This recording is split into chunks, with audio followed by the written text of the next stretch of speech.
Hi, good afternoon. My name's Pete O'Day. I'm your resident Senate President, and welcome to our resident board meeting today.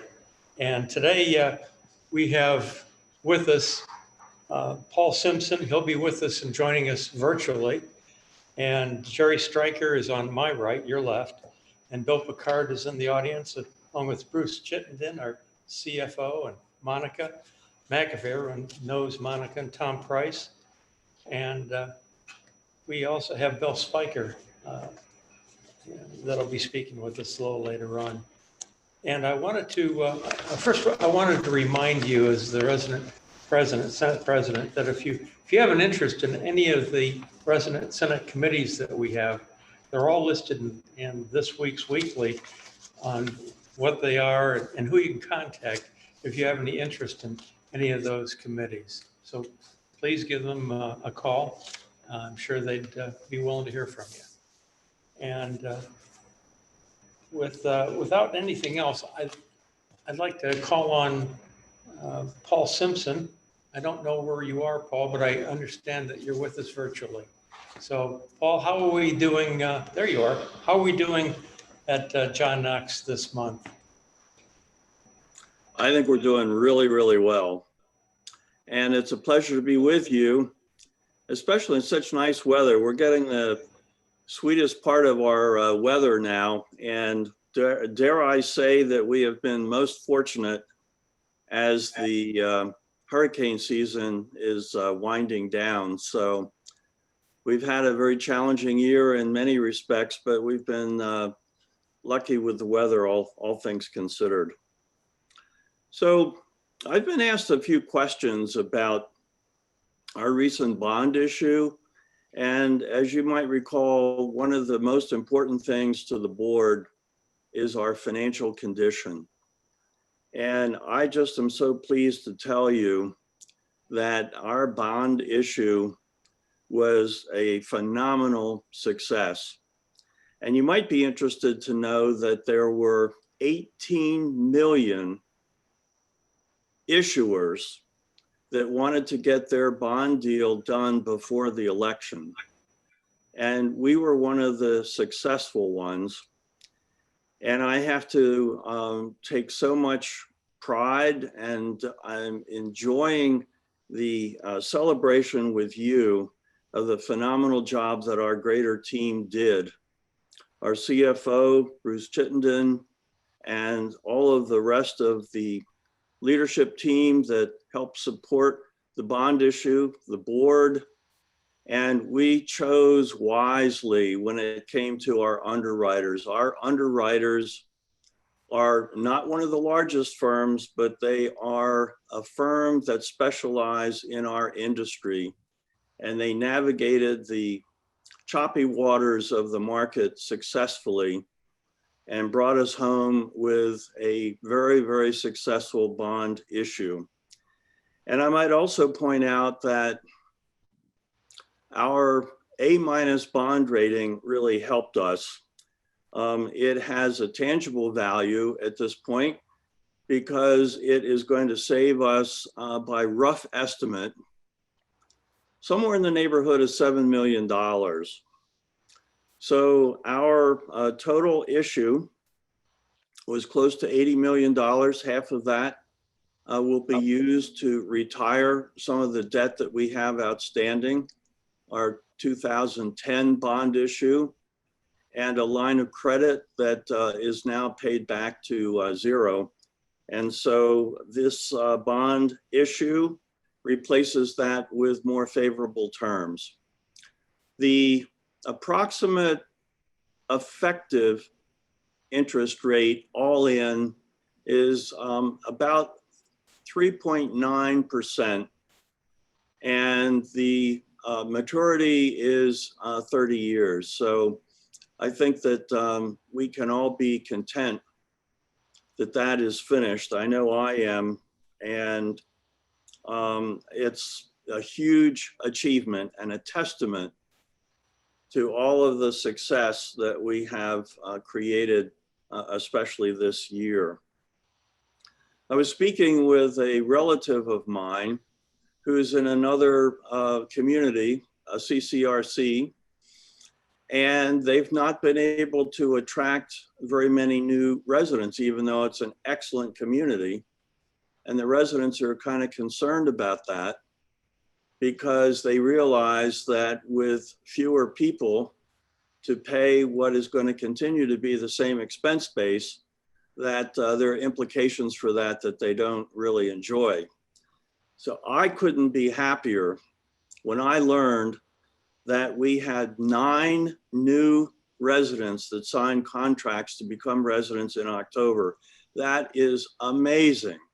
And I think a tribute to all the exciting things that we're doing.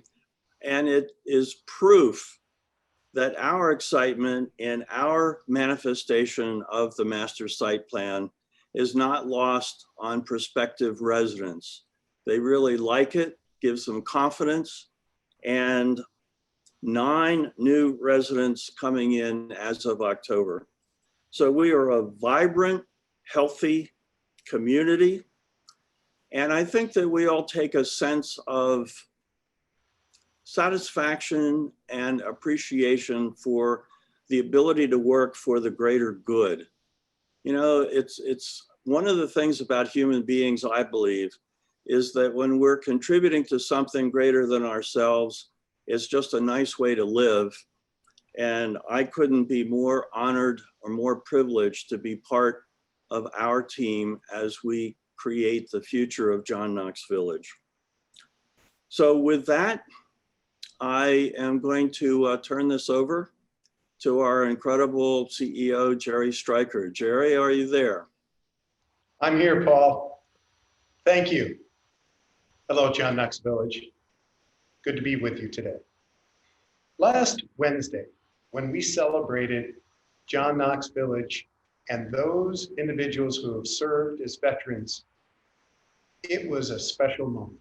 It's the first time we've been able to share in a live broadcast to everyone that wanted to join. We have over 147 veterans, a part of our community. What a special group of people. And we also have 5 people on our staff that are either currently in the reserves or have served our country. It was a special opportunity for us to acknowledge those people who have journeyed through life, given in that special way. And also, we can remember those who have sacrificed the ultimate of giving their lives for our freedom. Thank you, John Knox Village, and to the team that celebrated our veterans last week. What a wonderful program. I'd like to turn now and have you meet some new collaborations, some people that are helping us deal with all of this technology around us today, and also help us make shopping with a 160 years veteran called Macy's a little easier. Here's a video.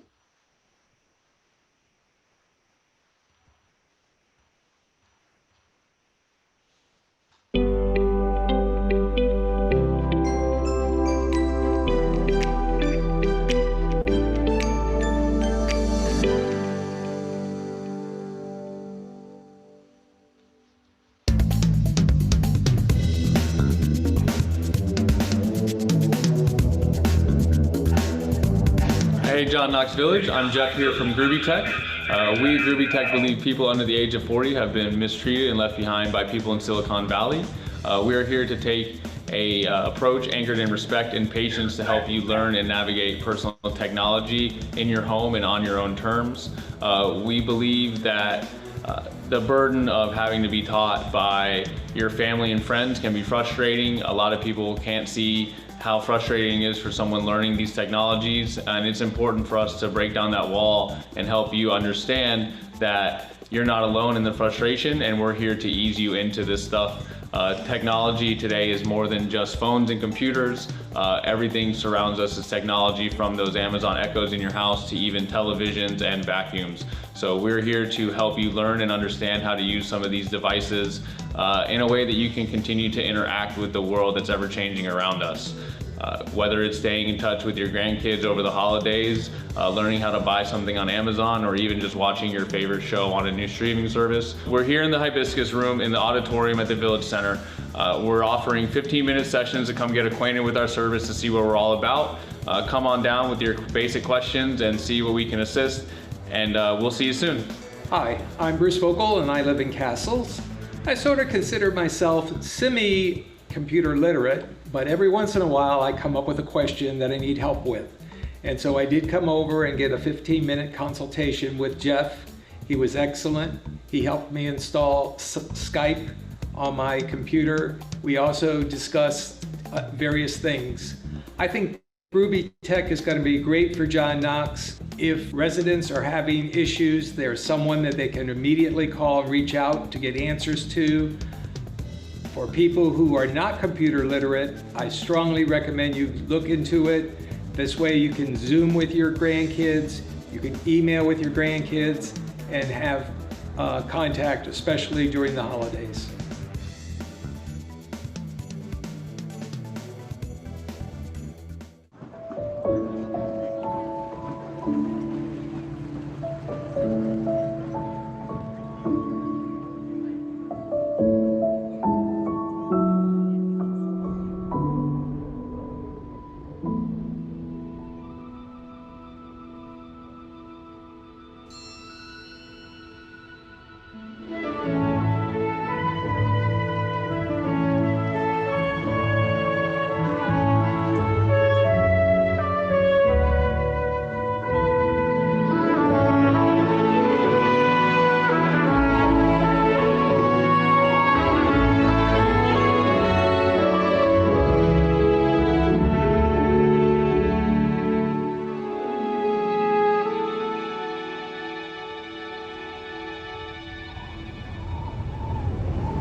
That was a special reminder to us all.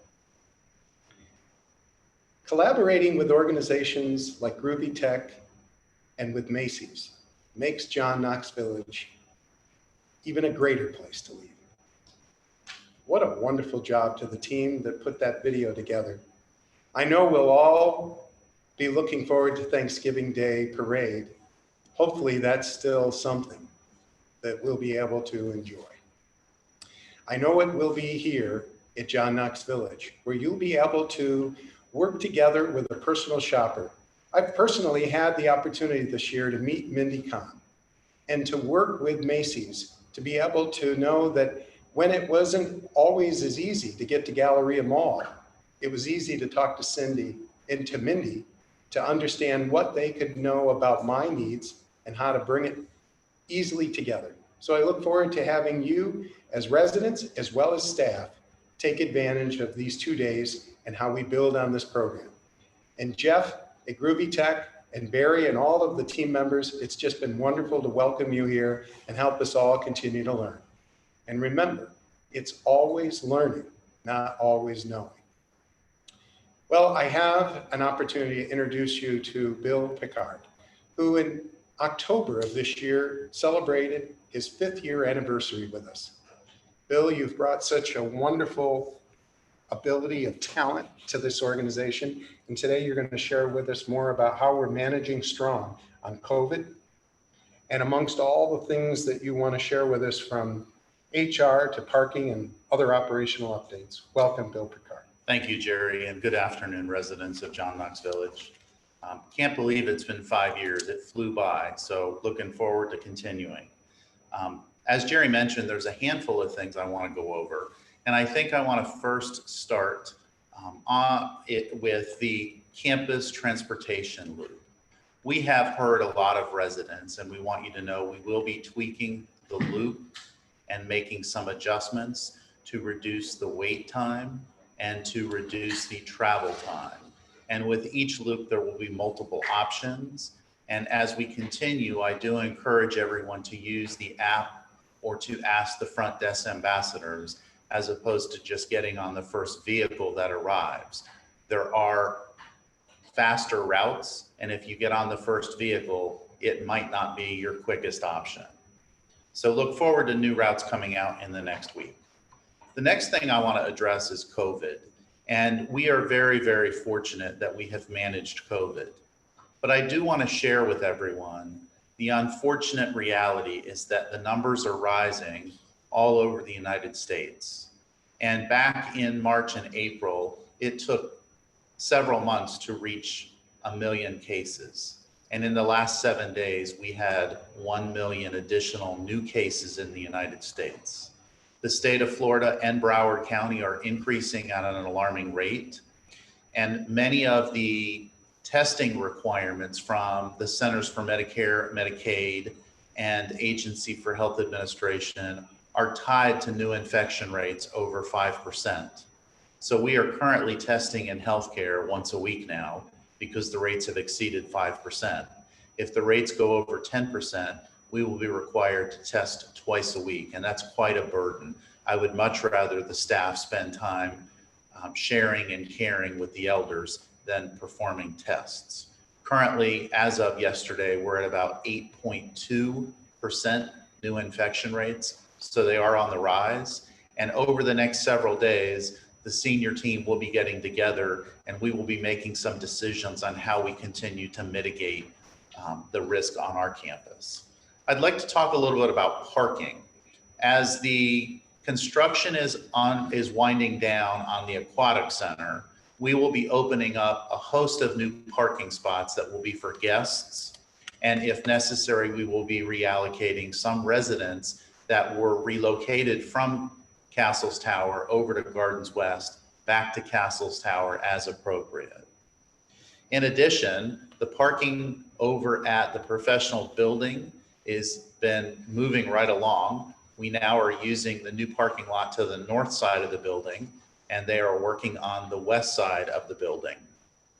We are moving forward also on the Center for Healthy Living, which is the clinic that we will be opening in January here on campus in conjunction with Johns Hopkins and Holy Cross. That's really exciting, and we're looking forward to that. Things are moving along very well in that process. I'd also like to share that our new HR team has passed their 90 days and they are moving right along. And today was the first day of a new employee orientation called Discover JKV. And that's a 3-day orientation. And we will continue to tweak that so that we are truly investing in our new employees and ingratiating them into the team to become long-term team members. There will be a video later on in today's presentation that you'll get to see just how well we honor our long-term employees. I'd like to shift real quickly over to some of the questions that were put in prior to today's video session. These have been answered and they were put out in the weekly, but I want to take just a second. Many of them had to do with transportation off campus. So there was a question about the Publix bus and where that bus was located when residents were in shopping. So the bus will be located on the side of the building as opposed to the back of Publix. And when residents are done shopping, the bus will pull up to the front of the store and load from the front of the store so the residents don't have to walk. There was also a question on whether reservations were required for transportation. Currently, all transportation, with the exception of public shopping, does require advance reservation. There was a question about how many can ride in the bus, and that is a capacity of 15, and we've not had an issue whatsoever with that 15 capacity, although I will also mention that the ridership is down due to COVID. The other question, and the last question, was where the bus picks up for the northeast villas, South Garden villas, and Lakeside villas. And those pickup spots are Heritage Towers for Northeast, Village Towers for the Lakeside Village, and Heritage Tower, I'm sorry, that's, my apologies, let me rephrase that. So Heritage Tower is for Northeast, Village Tower and Lakeside, Village Tower for Lakeside, and East Lake for South Garden. So those are the pickup spots for those three groups of villas.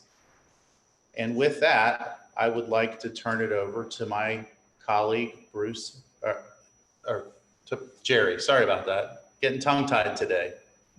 Thank you, Bill. Well, another colleague, Bruce Chittenden, will be celebrating his 3rd year anniversary coming up here on December 12th.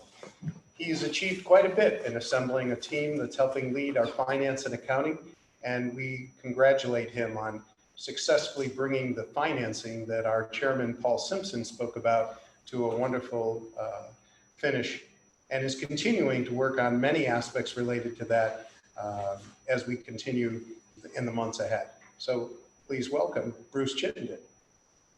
Well, Jerry, as you can see, I'm wearing my mask. I'm about to take it off, but this is a reminder that all these meetings I do, I want to remind all the residents that there are things we can do to prevent the spread of COVID, protect ourselves, and protect the people we care about. And with the up and coming holidays, Thanksgiving and Christmas coming, I'm going through many of the struggles that a lot of y'all's children are going through. Should I visit my mom? Should I expose her to COVID? Because the one thing I don't want to do is expose my mother and have a loss of my mother due to something that I caused. So as you see and talk to the relatives of y'all's that want to come visit you, think about that. Think about how you can control the exposure you're in. Make sure that you wear a mask at any time you're around out in the public or going to Publix or any place else, and be responsible, because the most important person that prevents you from getting COVID is you, by being accountable and responsible. So when I was preparing this talk today about John Knox Village's financials, I thought long and hard about what we could talk about. And what I came up with for 2020 was a single word: change. We're going to talk about fiscal change. I'm going to talk a little bit about lifestyle change. I'm going to talk a little bit about political change that we're about to go through. And finally, I'm going to talk a little bit about how it affects you, the residents of John Knox Village. So let's start off by talking about financial change, since that's what I was hired for, finances. And what I'll tell you about fiscal change, I'm going to take you through John Knox Village financials by quarter. From January, in the first quarter, from January through March, John Knox Village saw the highest sales I had ever seen at John Knox Village in my short tenure, with 21 sales bringing in over $5 million of new entrance fees. I saw the highest Medicare census, averaging 54 to 55 in that first quarter. And I saw home health revenues rebounding from 2019 and going back to the 2018 billable hours. After the end of that first quarter, what I saw was blue skies ahead for John Knox Village. Then came the second quarter and the realization of the pandemic and COVID. The storm clouds gathered and those blue skies went away. Our sales went down to 12, bringing in less than half the entrance fees we did in the first quarter. Medicare census dropped to 34, lowering our healthcare revenue. Dining shut down, and John Knox Village shut down as the nation went into lockdown. But we had a commitment to our residents and to our staff to have no layoffs and continue services to the best ability possible.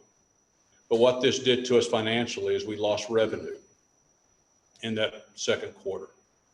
The third quarter, July through September, John Knox Village began to learn how to live with the COVID virus. We slowly cracked open the gates to the front of John Knox Village and allowed potential residents to come in and tour facilities. And what we saw in the latter part of the third quarter was increased sales. Now we brought in $2.8 million in that quarter, $700,000 more than in the second quarter. Medicare returned from the lows of the 33s and 34 census days to around 44 census days in that third quarter. And dining began to crack open, and we began to allow people back into the dining facilities because we learned how to socially distance inside the dining facility. So throughout the first three quarters, what we saw was protect the residents is our number one priority, make our staff feel cared for and safe through no layoffs. And if we had to spend a little money, so be it. There was no higher value than the mission. Now we're in the fourth quarter, halfway through November, halfway through the quarter. As Paul Simpson said, we had 9 sales last month, and we've had 2 so far this month, bringing in $2.3 million in the first half of the quarter. Medicare census has risen to around 50, and today was at 54. Now, I don't expect it to stay at 54 every day, but nevertheless, it's recovering. And as the hospitals begin to do more outpatient surgeries and treatments, we'll see that hopefully continue to rise. Dining still is mostly takeout. I think our residents, you all at John Knox Village, are more comfortable with that. And we're not prepared to shut off the free takeout until we get through the pandemic, because eating at home is the safest way to dine.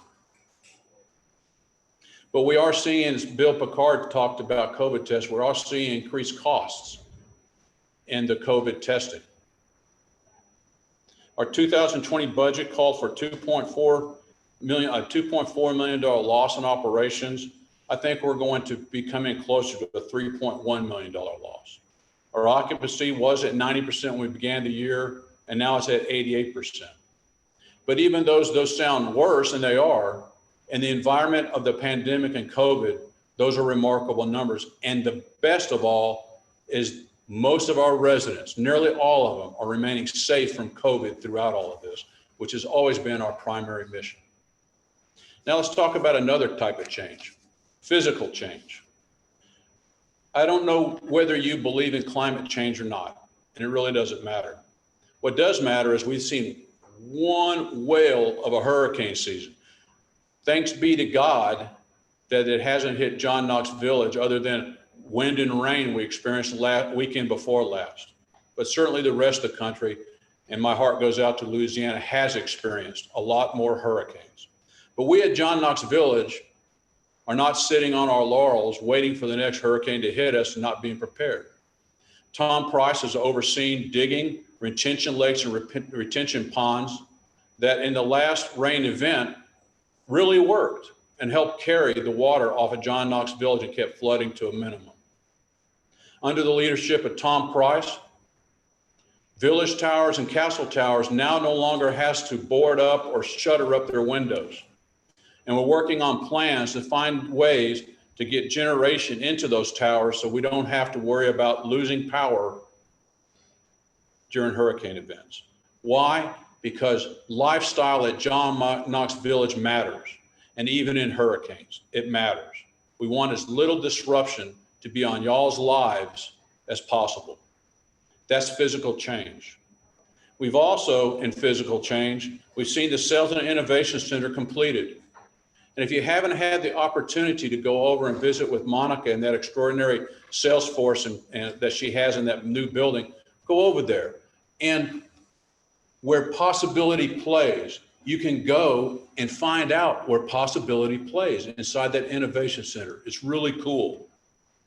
We're about to open up an aquatic complex that's going to allow me to bounce a ball off my boss's head in some water polo and volleyball. Come join us, because we're going to have a lot of fun. And if you can't play with us and you want to sit on the sideline and just watch, do that. Or bocce ball or whatever games. It's about kinship and being together. And that's what we're bringing to John Knox Village. As I think you've all seen, the Pavilion project is well underway. We're filling in lakes and opening up new lakes. And the whole design of all this project, the reason why we had the debt issuance that our chairman talked about, was to create zones for us to get together and enjoy each other. We're going to have a new theatrical arts center. Can you imagine? I love going to these kind of plays and symphonies. It takes me to places that I don't normally get to go to in my normal job and life. That's what this pavilion is going to do for us. And 2 new dining venues to boot, all surrounding a new lake that's going to take all the residents on Castle Towers to a new place. I'm excited. We're going to be reaching out to some of you residents, because we're going to look for ways to do more combination units. I'm not saying all of you, but some of you will be approached. And we hope we can arrive in a place where we can get with you and take you to a higher place to live, a better place to live, and at the same time, do some combinations that helps us out financially. These are the physical changes. Political changes. We all know we're in the throes of a presidential race that's nearing its completion. I don't know which way you're for or against, it really doesn't matter. But the one thing I'll tell you is that with the new president, whoever he may be, you will see change. And you'll see commitment to lower costs of drugs, to roll out more Medicare, because I truly believe that having insurance is a right in the United States. And I think you're going to see us go that way. But there was something down ballot on that ballot. And I'm not sure how many of y'all voted, but if you saw the down ballot voting, there was an amendment to the Florida minimum wage that will take us on a journey from where we are now, near $10 an hour for John Knox Village, up to $15 an hour in 2026. Now, I suspect that's going to cause some change. I don't know what kind of change, but typically when you move a wage up $5 an hour, you can expect some increased costs in some of your supplies and services, as well as maybe some inflation on products produced or serviced in Florida. And for us at John Knox Village, the first 2 years, 2021, 2022, will probably have little impact on us as we roll our payroll up to this new $10 and $11 hour raise and going towards $15 an hour. But in the latter parts, in 2023, 24, 25, and 26, we're going to see our payroll go up as we bring our lower wage employees up to this $15 an hour minimum wage. And I'm letting you know that because the way we pay for that is either through increased efficiencies or automation with less staff, or we have to pass it through like everybody else in Florida is going to have to do back to our consumers. And in this case, it's you, the resident. So like the final thing I wanted to talk about is like Bill Picard, I had a question too, and I answered that question before the end of the elections. And that question was, what could I count on for a monthly service fee increase going forward? And I had said in 2018 that 3.5% was a pretty good rate. And then in my recent reply, I raised that up to about another 0.4% to a 3.9% increase, because I'm not sure where COVID is going. And to this day, I still don't know where COVID is going or how it may impact John Knox Village. But now we have a new change, and that's the change of this minimum wage law. And with all those changes, I would say that if I were doing a financial model of monthly service fee increases, I would increase that again by at least another 0.5% until we get a handle on how we can either through automation or efficiencies pay for the increases from $10 an hour, where our minimum wage at John Knox Village is now, up to this $15 an hour by 2026. So there's a lot of change happening. We're going to handle it at John Knox Village like we handle everything else.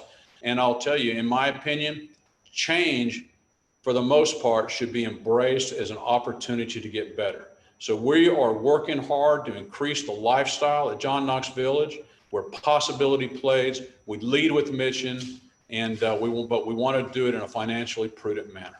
So John Knox Village, I turn it back over to my boss, Jerry Stryker. Thank you, Bruce. There's definitely one thing for sure that you said will happen. When you and I both get in the pool, we will raise that water level, won't we? I'm looking forward to that aquatic complex coming, opening up here in December, and having fun where we celebrate life here at John Knox Village, residents, staff, families, all of us. Well, those are some really helpful points, Bruce, and thank you for sharing those. We'll continue to have conversations in our resident Senate system over those so that we can continue to help people in conversation and not continue to worry and angst over issues. But those are important issues that he laid out for us, and we will continue to take a look at them together.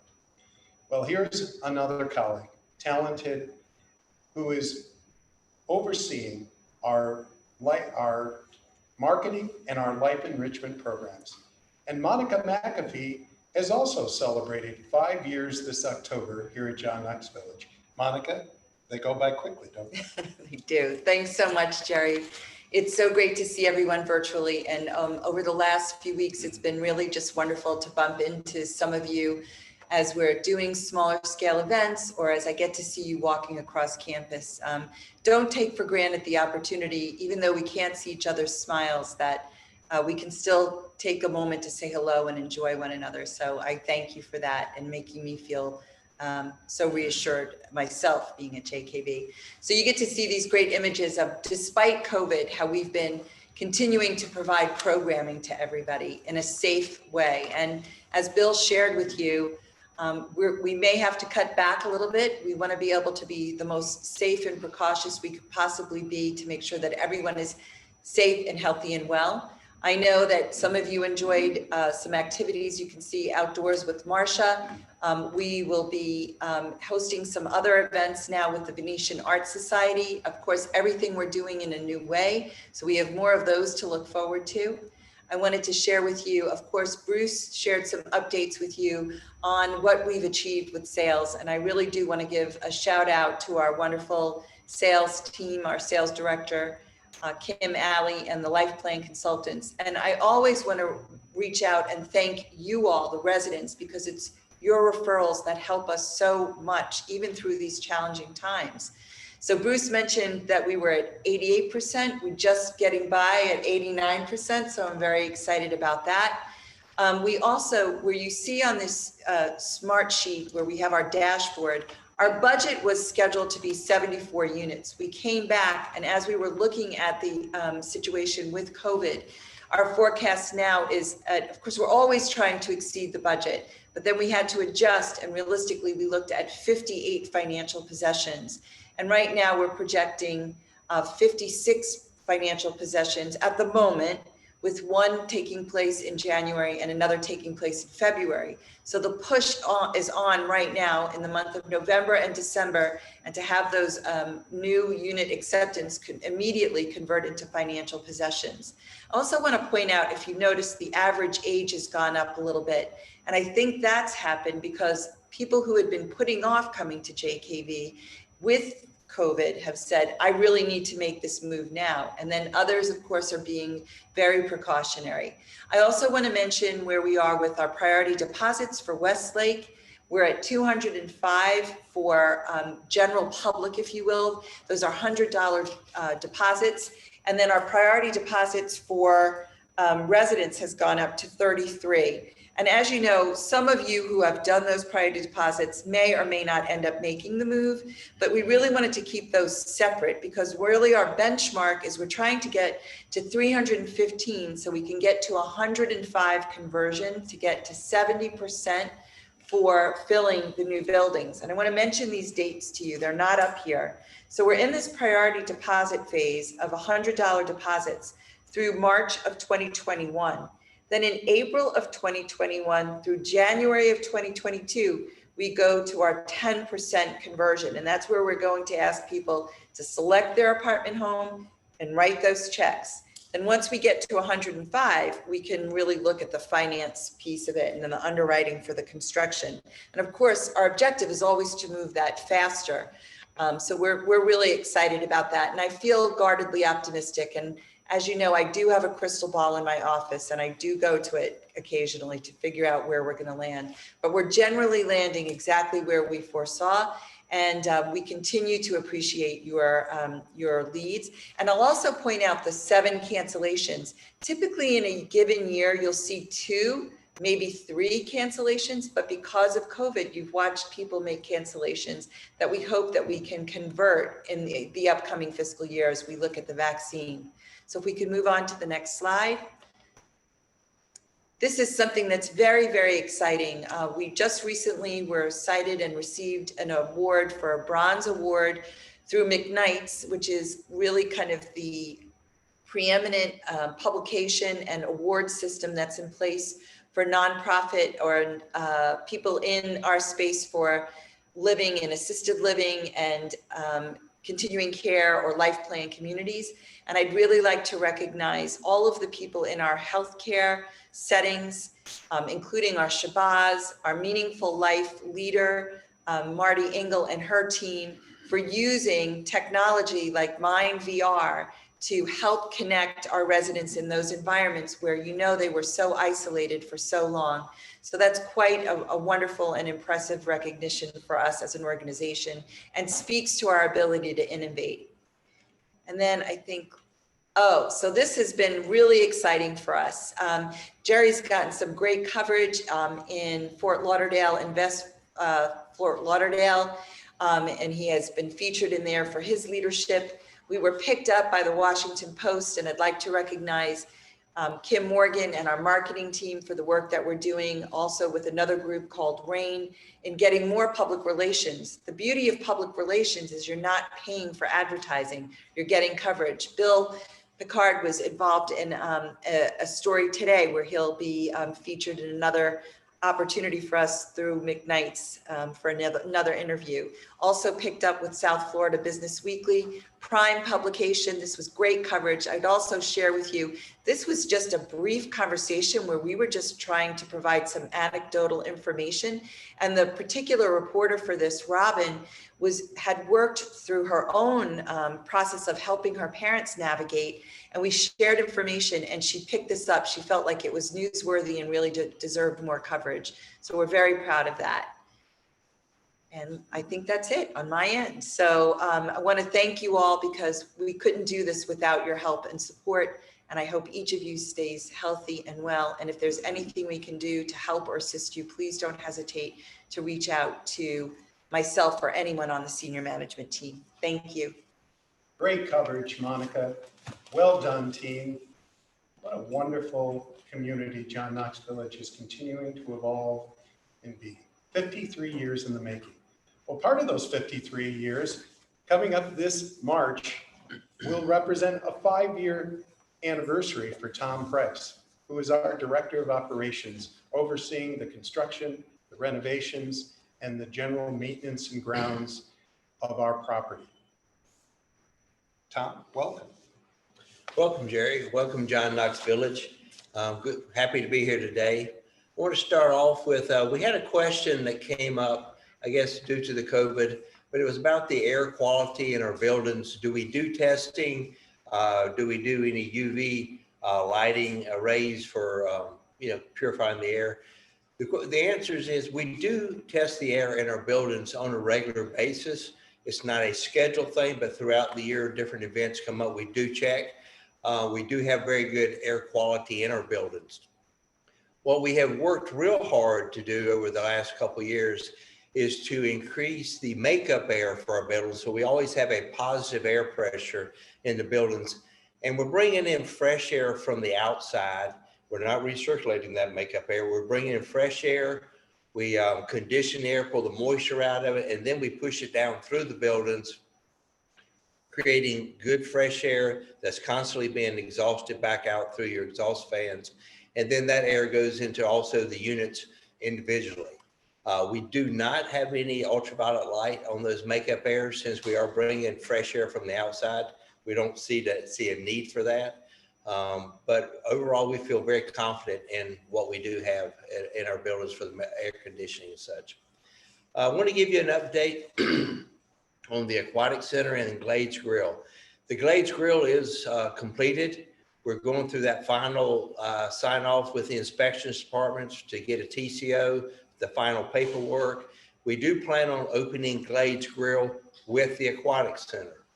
The Aquatic Center is moving along. If you've had a chance to go by it lately, you'll see that the poles for the sails are up and in place. That was a big milestone to get those foundations in because of the size of them. The stucco on the buildings, both the inside and outside of the buildings, is almost 100% done. We have about 1 day's worth of work inside the building of the main bar area. The restrooms completely hung out sheetrock wise. There's finishing going on. They'll be putting tile in this week, starting this week. So that project is coming along. The light pole basins are being set, which means they'll start working on the deck here very soon. And so you're going to start to see that project come together. And we're working hard to wrap that up by the middle of December and start to get it operationalized. And that's going to be a really great event for everybody to enjoy. We also have another project we're working on in Castles Tower that we haven't talked too much about. There's been a little bit of talk, but we have a new salon and spa that we have been working on for several months. It is completely designed and drawn out. We're in the process of submitting that in for permitting. We plan on bringing that to Building and Grounds in December, and we did bring it up in October. We reviewed the project with Building and Grounds and Finance. So we're looking forward to bringing that project in December. Hopefully we'll have that project completed by middle of next year. We also have a separate barbershop for us guys. So that's going to be a good thing. We also want to give you an update on the master plan and the pavilion. There was a tremendous amount of infrastructure work that had to be done just so that Moss Construction could get the main building going. Almost all that work has now been completed, which includes the filling in of Rex Foster Lake, the retention areas that had to be built for both the Aquatic Center and the new pavilion in order to get those projects started. The rerouting of the aquifer water that we bring up for Castles Tower that had to be rerouted and now goes into Lake Maggie temporarily, and all that to get ready for the pavilion so we can start that project and really get it going. So the next step while we were getting that ready was the sheet piling. And with that, I got with Bill Spiker here last week, and we met with the Moss crew. And we have a little video here that's going to talk to you about the sheet piling and the beginning of that foundation work for that new pavilion.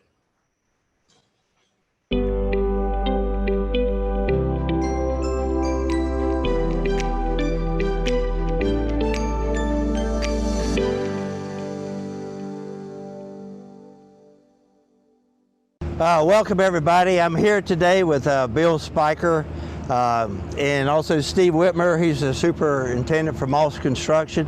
We're going to go over a little bit of the things that are happening here at the pavilion or getting ready to happen. Bill's got some questions and that a lot of you people have reached out to him and asked, and Steve's going to be providing us with some answers. So I'm going to hand off to Steve here and let him take it away.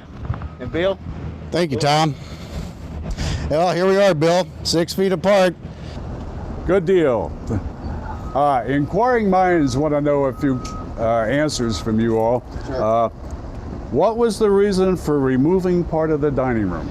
Okay, Bill, that's a great question. So as you know, we're building the new pavilion for you guys, and let me just turn around real quick so this will help explain a lot of what's going on. So we're building the new pavilion for you, and eventually there's going to be a new lake here to replace the Rex Foster Lake. I'm going to remove this so I can talk a little bit clearer for you guys. Eventually we're going to build this new lake in addition with the pavilion that's going to replace the Rex Foster Lake. And in order to have a structural wall to hold the pavilion that close to the lake, we had to put what's called sheet pile in. And with the proximity of the existing dining hall, we had to take off this north section here to actually put the sheet pile in so we could go ahead and get this in prior to the pavilion going in. So if you look at this right here, this is actually the new seawall that's going to be going in, which is, if you take a look at here with the camera, this is the sheet pile right here. This is actually the same as what you're looking at there, except it has a concrete facade on it. And where we're standing right now, Bill, is about right here in the center of the pavilion, out in the middle of the water. Why are sheet piles, or what are sheet piles, and why do we need them? Okay, I kind of answered that a while ago. I probably got ahead of myself, but the sheet pile basically is going 30 feet down in the ground, and we're going to excavate on the south side, and then the north side, the dirt is going to be retained over there, and it basically just holds the whole structural load of the weight of the building. And how long will it take to complete that project? The sheet pile, we should be done with that by next week, so the whole total duration about a week and a half. Ah, fantastic. What is next after the sheet pile? After you put that in? Okay, great. After the sheet pile, if you pan over here, or if you can see, we're actually going to start clearing the site and prepping the pad for the pavilion itself and starting the foundations. Another question, and Tom and I talked about it later, and a lot of the questions we got from the people here is, why did you resod all the places that you dug up? And it's for a retention pond. Can you explain why they need that? Okay, so when we took the Rex Foster Lake out, because some of your stormwater was actually going into the Rex Foster Lake, so we were required by the county to give you additional areas for the water to run off into, so your site doesn't get flooded. So we dug the retention areas like you just spoke about, and we sawed the edges and the bottom to keep the rain from eroding the banks of it. And we appreciate the good job that you're doing and the good men you have working for you, or good people, I should say. I got to be politically correct here. Thank you. But it's simply phenomenal to watch everything that's going on, and I'm sure they're going to pan out there and show you everything that we're doing around here. It's amazing. One other question that I had towards the end of this, we've had a lot of people say, why did they take out those beautiful trees? And you knew you were going to get that question. I understand why they did it, but how are they going to be replaced, and when are they going to be replaced? So that's a great question. You guys have some really beautiful trees out here, and to make way for the new pavilion, we did have to take some trees out. The ones that can be relocated are going to be relocated. Like this particular live oak right here, next Monday, we're going to actually be removing it and putting it on the north side of your project, or your campus here, right in front of the woodlands. The other ones, we're going to try to save those. We got some date palms over there we're going to save, and anything that we can save, we're going to try to save for you guys. And the ones that can't be saved, we are definitely going to replace those. All right, Steve and Bill, I appreciate y'all joining us today and giving us an update on everything. Steve, we here at John Knox Village, we do appreciate the hard work you and the team's doing. Appreciate everything. Thank you. Nice meeting you, Bill. Nice meeting you.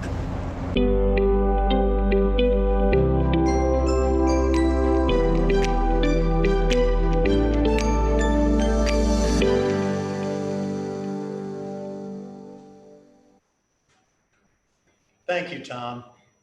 Each month, we're going to try to give an opportunity for all of you, as we used to experience in the Village Auditorium, where this would be live.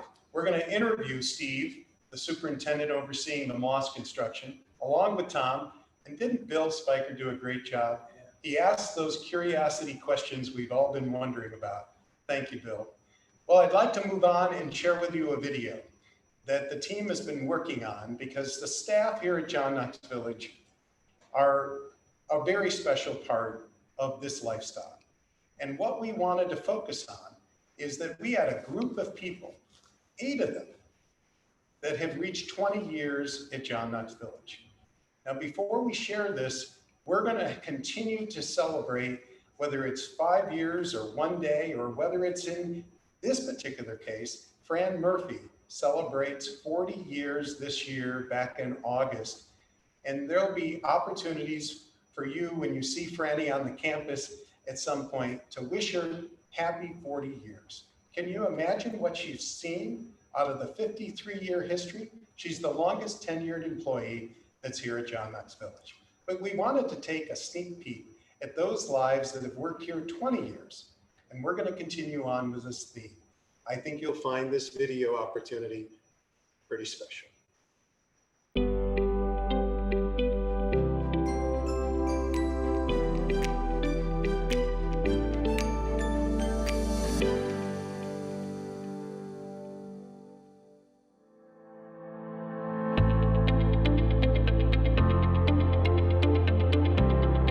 My name is Maria Hanna. I'm the Assistant Administrator of John Knox Home Health Agency. I will be leaving my mask on for safety and precautions that are necessary during this unprecedented pandemic for COVID-19.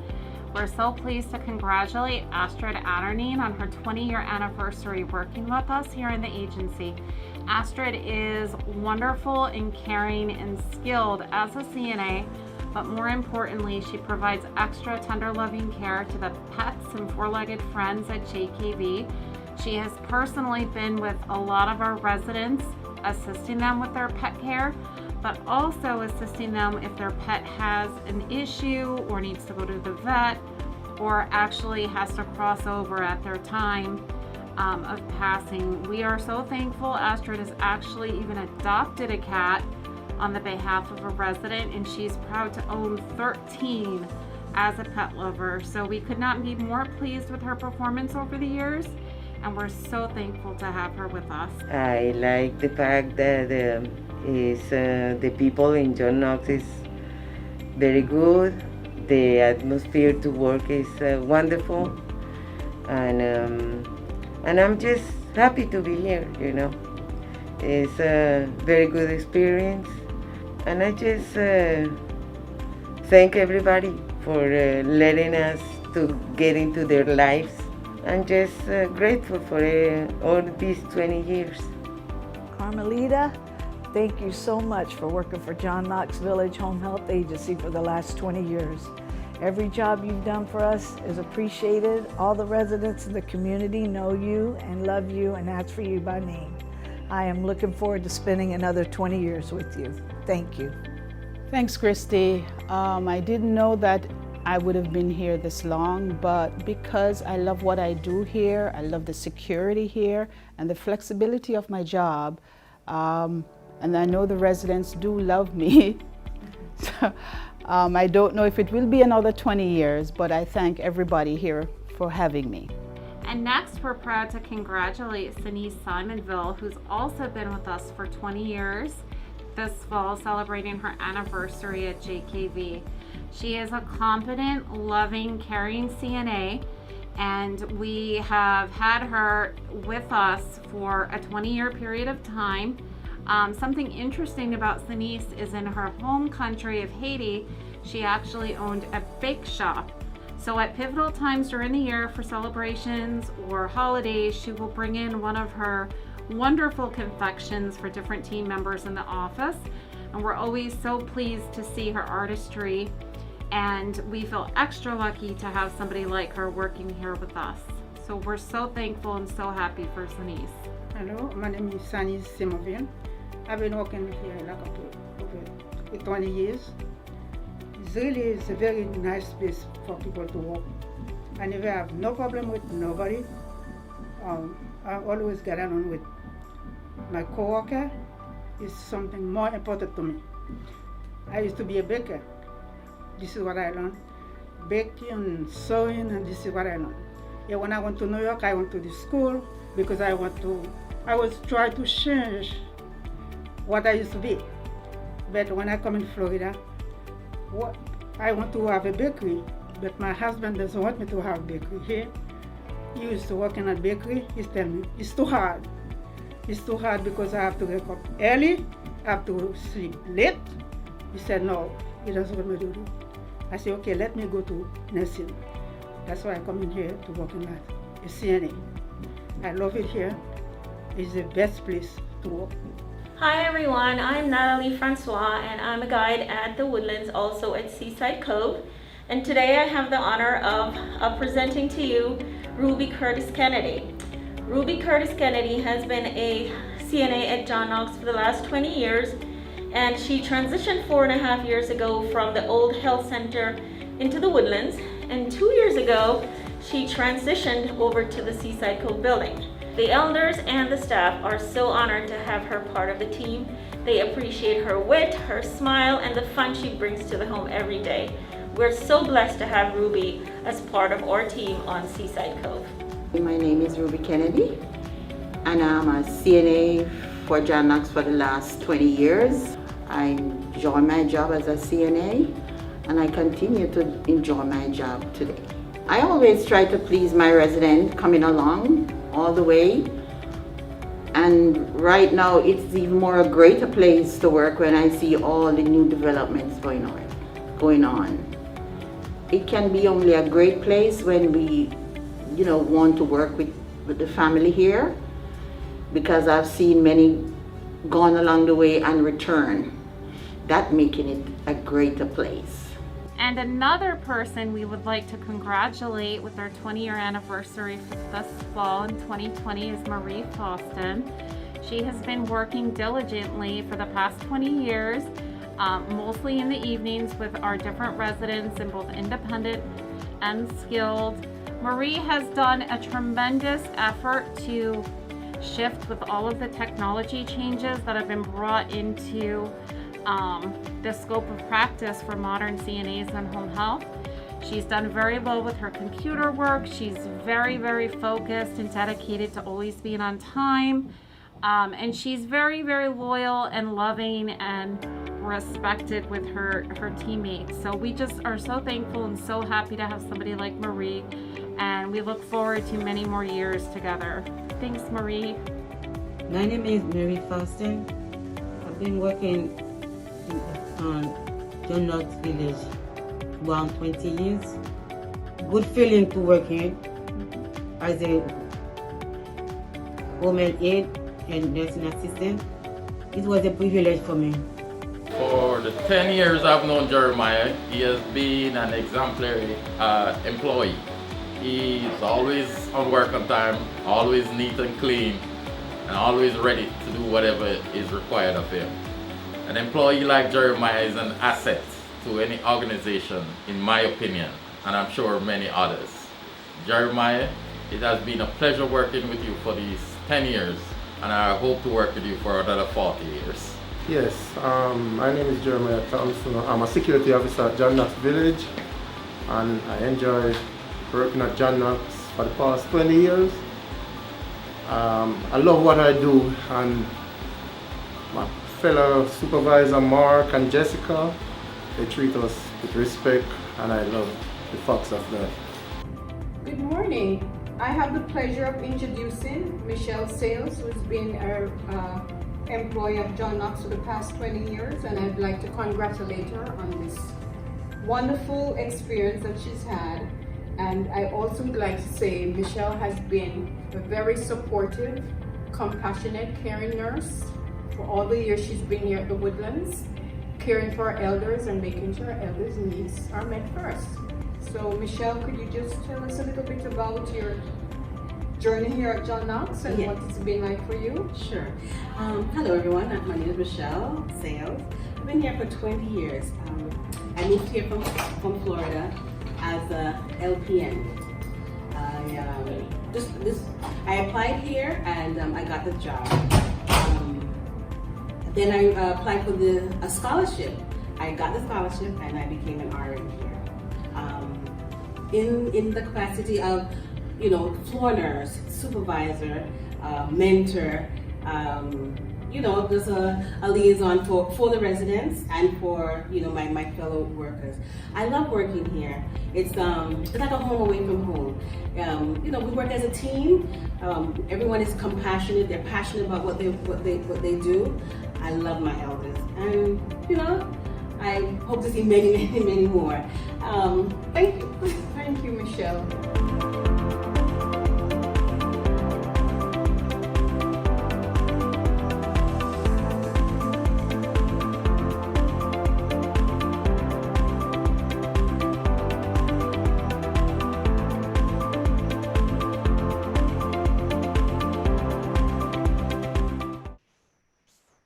thank you for sharing that special 20-year anniversary video highlights. We're looking forward to sharing with you more of those anniversaries that staff have been achieving.